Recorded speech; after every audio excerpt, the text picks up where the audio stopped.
ดับหนึ่งแล้วอันดับหนึ่งแล้วอันดับหนึ่งแล้วอันดับ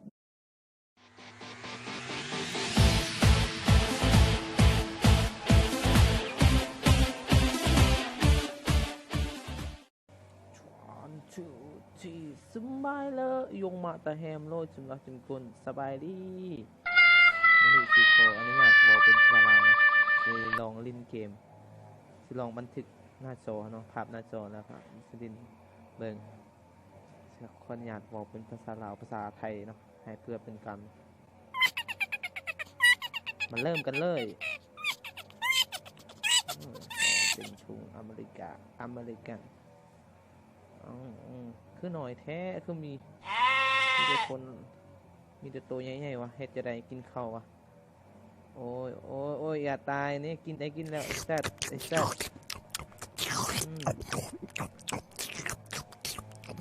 อย่าเด้อมึงน้อยแท้ว่าตัวกลัวโอ้ยมันคือมันยักษ์ข้างอันนึงวะโอ้ยคนอื่นเขาใหญ่ๆหมดว่ะกินเลย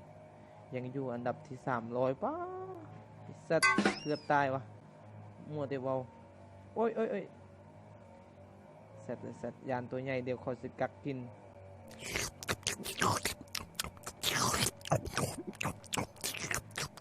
อุ้ยยานงูเขียวนะเอาตัวหน่อยเด้โอ้ยคือไหวแท้วะโอ้ยคือมีแต่คนจะได้ปะนี่สัตว์กินยังอยู่ในอันดับที่376ซ้ำซาคอยกินเนาะก็ต้องกินคนอื่นเขาเป็นคนใจดีหากินแต่ของกินเนี่ยพอไปโอ้ยตัวนั้นใหญ่แท้วะระวังเด้อเกมนี้มันชึกนี่ตายตัวน้อยมันไวนะตัวน้อยถ้าหอยใหญ่หน่อยนึงเราจะกินเด็กเป็นอาหารกินตัวน้อยเด็กเด้อมึงอย่าเด้อโอ้ย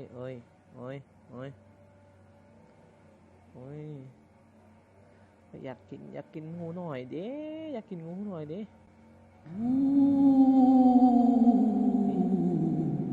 เดี๋ยวถ้าตัวยาวหน่อยนึงสิกินงูหน่อยนั่นแหละตอนนี้ยังบ่ได้ยาวเธอยังสั้นอยู่ยังเตี้ยอยู่จะมีโอกาสได้กินข้าวหม้อแบบนี้นะอยู่อันดับที่200อยู่สัตว์เกือบตายกับเด็กน้อยโอ้ยจะได้กินข้าวแบบนี้นะซ้ำซากินอันนี้แหละเขาเป็นคนดีนะซ้ำซาโอ้ยคือว่าอยากค้างอันนึงว่าโทรศัพท์นี่ยอดแล้วนะ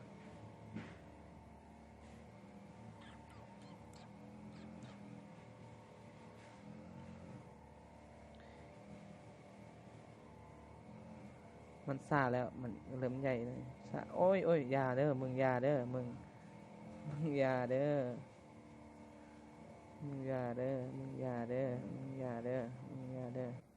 อยู่อันดับที่85แล้ว82แล้ว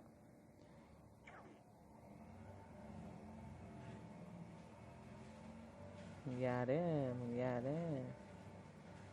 เดี๋ยวกูสิใหญ่แล้วกูสิกัดมันคือแบบตัวสั้นวะขนาดเป็นเกมในลิ้นแล้วตัวอยากสั้นวะ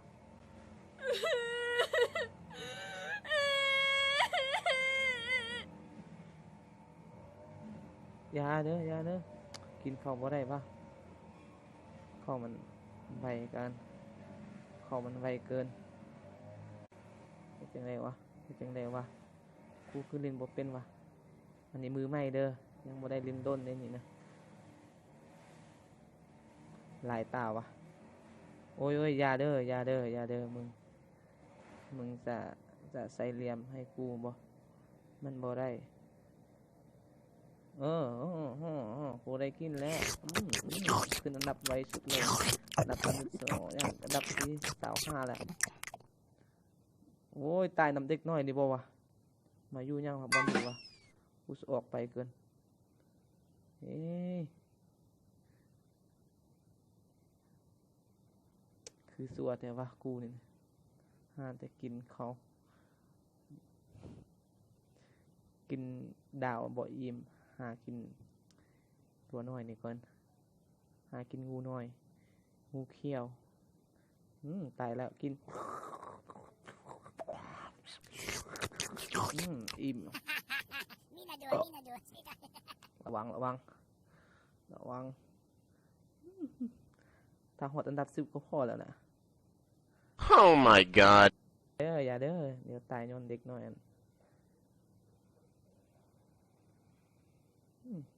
กัดกูย้อนดับที่สาวมันยังไง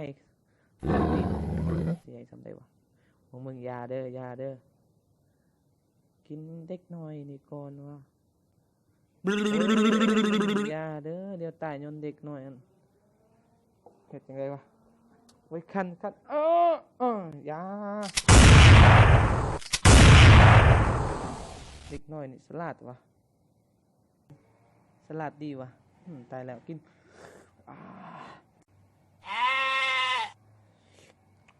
อันดับที่21ยังคือบอลลดลงวะได้กินแล้ว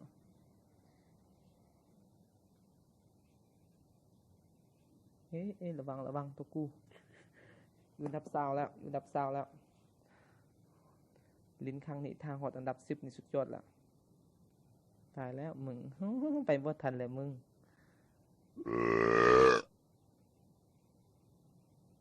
ยันตายถึกหน่อยนั่นกินถุงไทยมันคือบ่มีถุงแล้วอันดับ16เลยเริ่มยากแล้วเริ่มซาคือคนคือกันถ้าคนที่อ้วนเนี่ยกินเขาใหญ่กินเขาไล่อะไรใหญ่ก็เริ่มซาก็คือนี่แหละก็คือคอยนี่แหละโอ้ยหากินแบบนี้ก่อนหากินแบบบริสุทธิ์ยาเกือบตายน้ำเด็กหน่อยว้าวจังได้วะกูไปเริ่มยากแล้วกูนะลายตาวะเกมนี้นะก็โหลดมาเล่นอันนี้เห็นเขาเล่นเกมนี้คือว่าดังนะเกมงูกับเกมมอนเกมมอนอันนี้เกมงูหลายชนิดกินเท่าละโตใจเย็นโอ้ยกูเห็นบางคนเขาลิ้นยาวนี่ฉลองลิ้นอันนี้จับหน้าที่เลยมันลายอยู่อันดับที่12ลงไปอันดับที่11แล้ว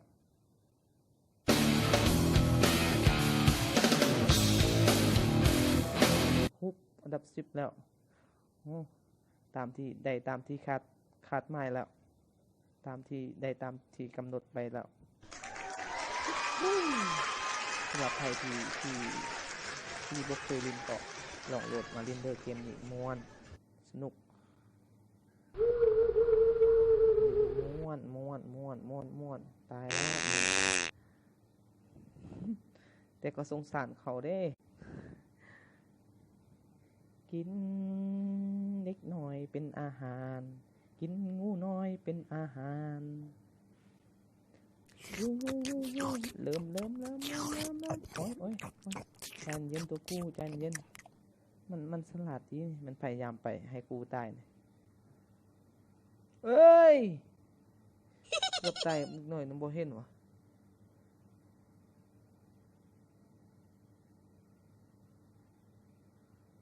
อันดับ5แล้วโอ้ยอันดับ5แล้วเอ้ยมีรุ่นมีชิดจะอยู่อันดับ1บ่วะกำลังตายในวุ่นวายแล้วโอ้ย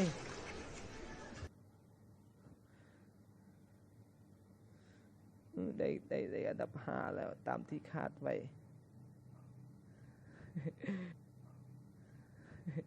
จะเป็นงูยักษ์แล้วนี่เป็นงูยักษ์แล้วยังบ่ได้ติดอันดับเลยอืมอืมกินนี้อยู่อันดับ4แด้วายอืมเอ้ยใจตกหมดวะอืมนี่สลองแบบลองอัดแบบบันทึกหน้าจอนี่เป็นคลิปแรกคลิปทำอิฐของข่อยแหละนี่นะสลองว่าถ้ามีคนอยากเบิ่งมีคนอยากเบิ่งอยากเข้าไปชมถ้าเบิ่งแล้วก็อย่าลืมกดไลค์กดแชร์เด้อเพื่อเป็นกำลังใจ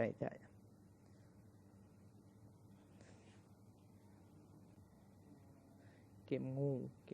กมมอนมันก็คือกันแบบนี้แหละดิน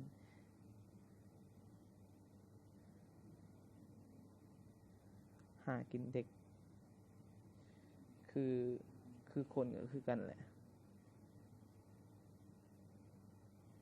โอ้ยมียุงลายแท้วะคือบ่ตายวะ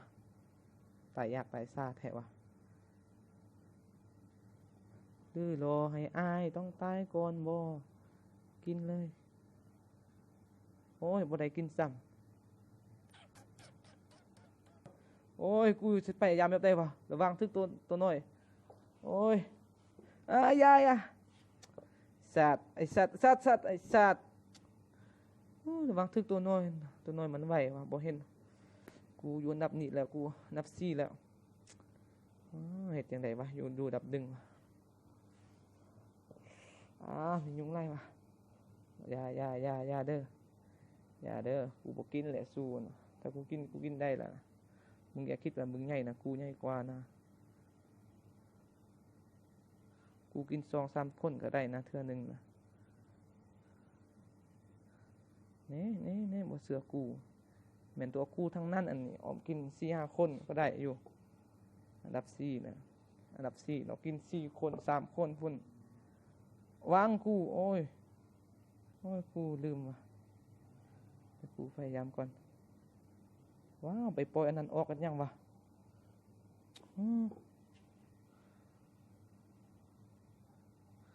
4ตัวพุ่นนะกิน3ตัวนี่พอละกิน3ตัวนี่มันติดอยู่ในอันดับที่3ที่2พอแล้วอันดับ1นี่ที่1ให้เข้าข้อที่2ให้ฉันจะได้ไหมมันใหญ่มันยาวเกินไปบ่วะ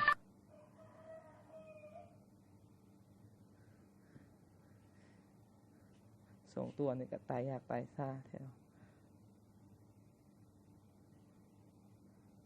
ยังติดอันดับ4คือเก่า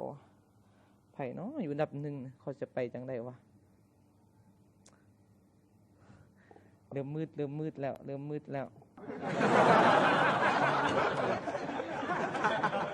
ลานานตายแล้วขึ้นยังอยู่อันดับ4เลยไผได้อยู่อันดับ1วะคือบ่ลงอยู่ในอันดับ1วะสำนี้ก็หนักเอ้ยสัตว์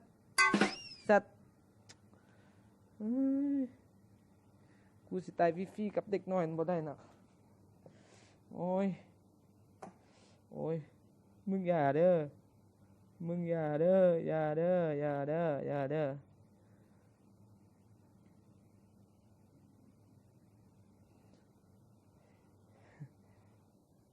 กูให้ขันกินนะบวกศูนย์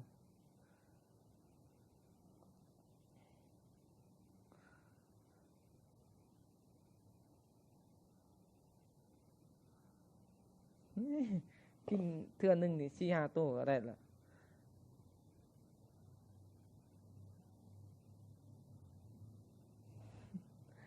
ใหญ่ยาวโอ้ยใจเต้นตึกว่ะ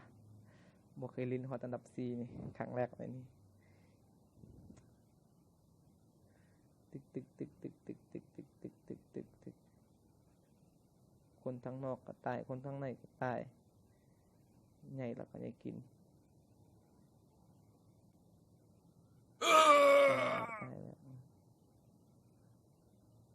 ดับสามแล้วอันดับสามแล้วกินสองตัวเดี๋ยวบดจูอันดับหนึ่งแน่ว้ายนี่กูให้มึงย่างกู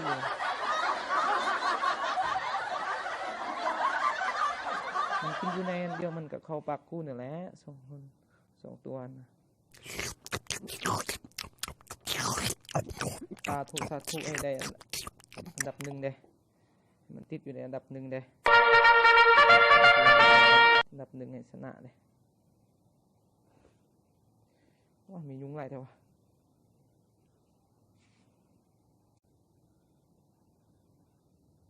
โอ้กินเลยอันดับสองแล้วอันดับสองแล้วโอ้ยจังได้แต่ดึงเอ้ยอันดับสองแล้วเยอะอันดับสองแล้วได้อันดับหนึ่ง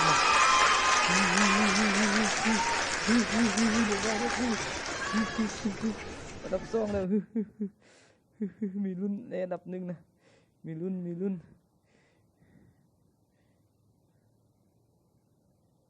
เอ๊ะกูกลัว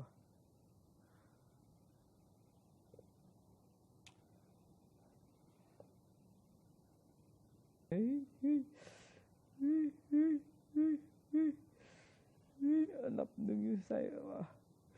กูสมจะเป็นอันดับหนึ่งบ่วะกูเล่นบ่เคยติดอันดับหนึ่งเด้ว้าคือว่ากินจักตัววะจึงได้อันดับวะโอ้ยสิได้บ่วะแบบนี้นะสิได้อยู่บ่วะเริ่มลำบากแล้วกิน4-5ตัวยังไม่ได้ขึ้นอันดับเลย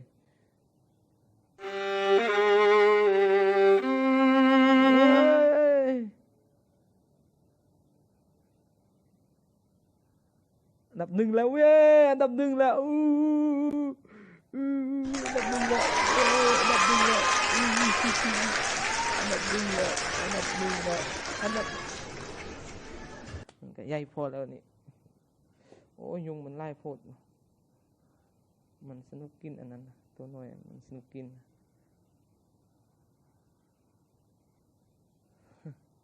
กินโรดกินให้อิ่มเดี๋ยวกูสิกินมึง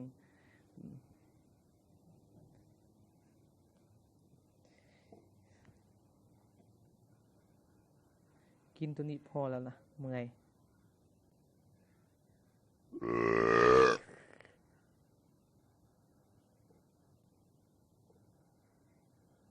ลองทดลองหากินแบบตัวแบบมันใหญ่เลยนึง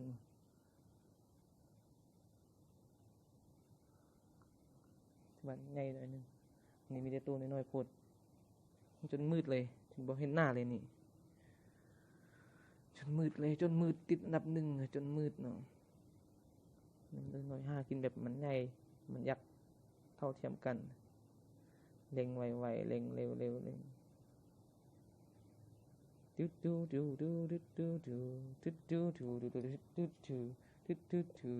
มีแต่น้อยๆมืดว่ะมีตัวแบบใหญ่ว่ะแบบนี้กินก็ยังอิ่มนะอันนี้ก็น้อยยาวติดอันดับหนึ่งเราได้มึงก็ได้อันนั้นแน่นเพิ่มขึ้นเรื่อยๆก็แน่นโอ้ยแต่อันดับหนึ่งก็พอแล้วโอ้หลายนาทีสมควรเลย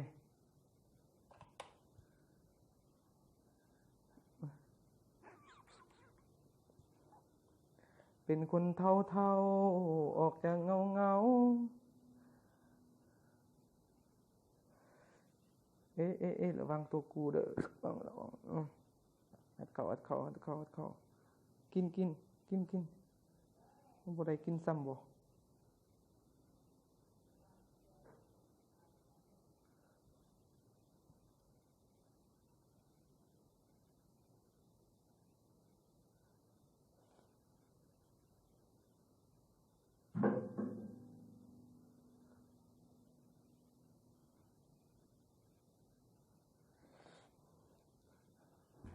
มียุงไล่ปะเข้าในมุงก่อนเอ๊ะเข้าในมุงก่อน โอ้ยโอ้ยโอ้ยโอ้ยขอในมึงโอ้ย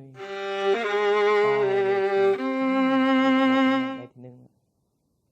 คลิปนี้อาจจะยาวนี่ตัดออก ลูกกิน ยาวเป็นชั่วโมงตัดออกเหลือแต่20 นาทียาวสมควร